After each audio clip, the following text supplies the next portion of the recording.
We've all been there, right? You buy something online, it shows up, and it's not quite right. So a few clicks, you print a label, and poof, it's on its way back. It feels so simple, so clean. But what really happens after you send that package off? Well, that's where the real story begins. You've just kicked off a journey into a massive, hidden global system, one with a pretty wild history and some seriously shocking consequences. Okay, let's just start with a number that is, well, it's kind of hard to wrap your head around. In 2024, the total value of all the stuff we returned hit $685 billion. To give you some perspective, that's more than the entire economy of countries like Sweden or Poland. This isn't just a small part of shopping anymore. It's like a giant shadow economy that's running completely in reverse. And, the financial cost is really only half the story. The environmental cost is absolutely staggering. Every single year, just in the US, 9.5 billion pounds of returned stuff ends up getting dumped into landfills. That's the same weight as throwing away over 2 million cars every year, which then pumps millions of tons of CO2 into the atmosphere. It's a lot. So this brings us to the big question, right? How did we get here? The whole idea of satisfaction guaranteed started as a simple promise to build trust, to get people comfortable buying things they couldn't even see or touch first.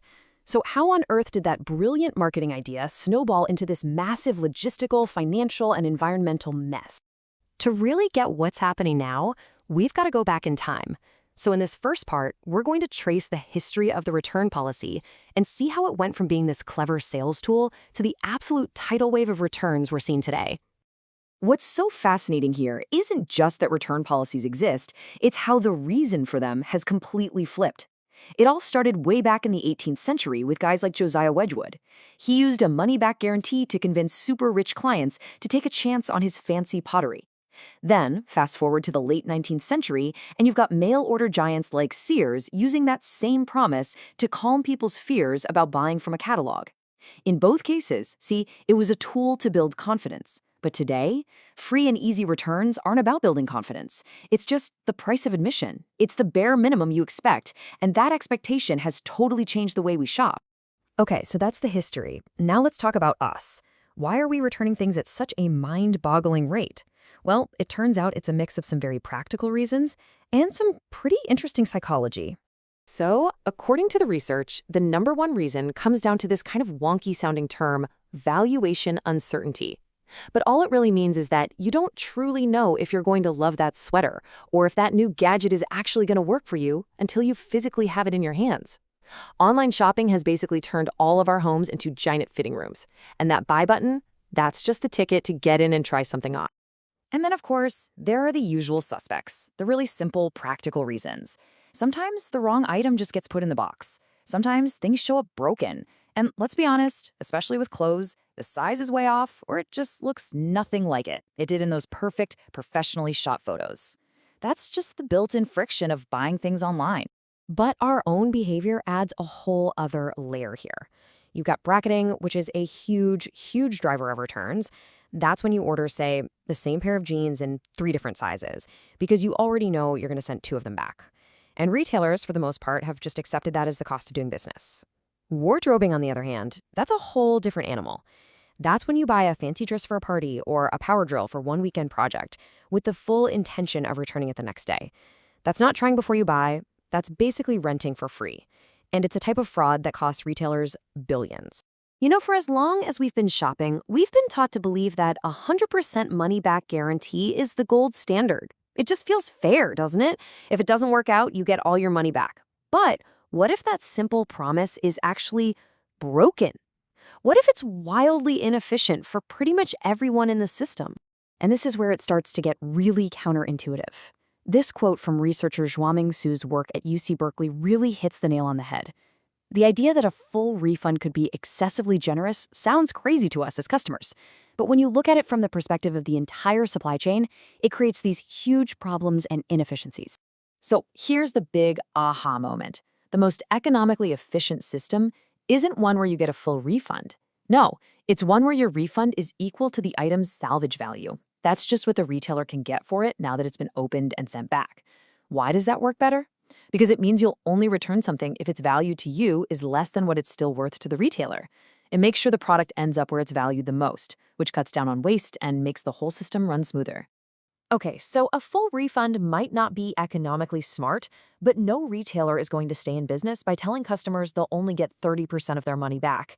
So, how are they dealing with this? Well, they're starting to engineer much smarter return systems that go way beyond that old all or nothing model. And they absolutely have to get this right. Why? Because we, the customers, care a lot.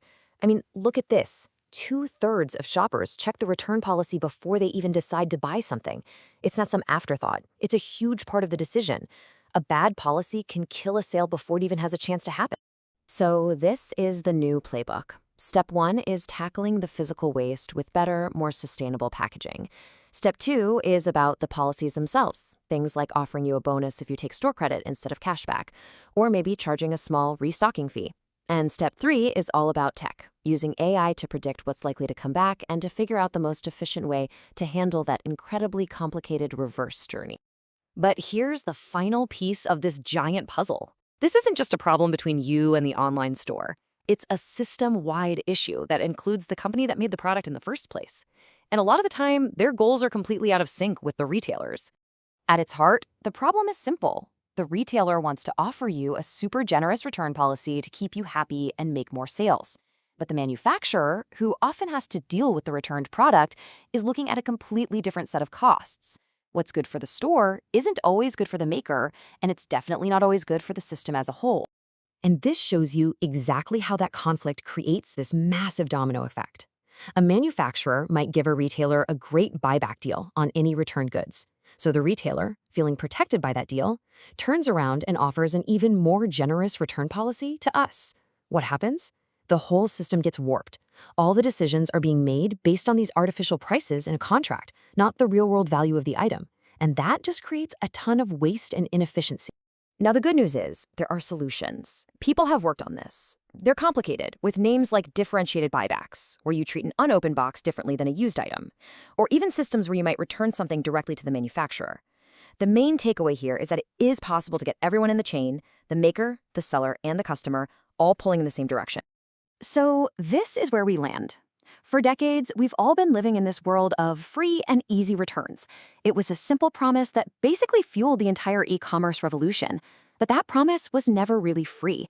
It came with huge hidden costs for retailers, for the supply chain, and for the planet. And as those costs just become too big to ignore, the question isn't just about what stores are going to do next, it's about how our own behavior might have to change too. So is the era of consequence-free returns finally coming to an end?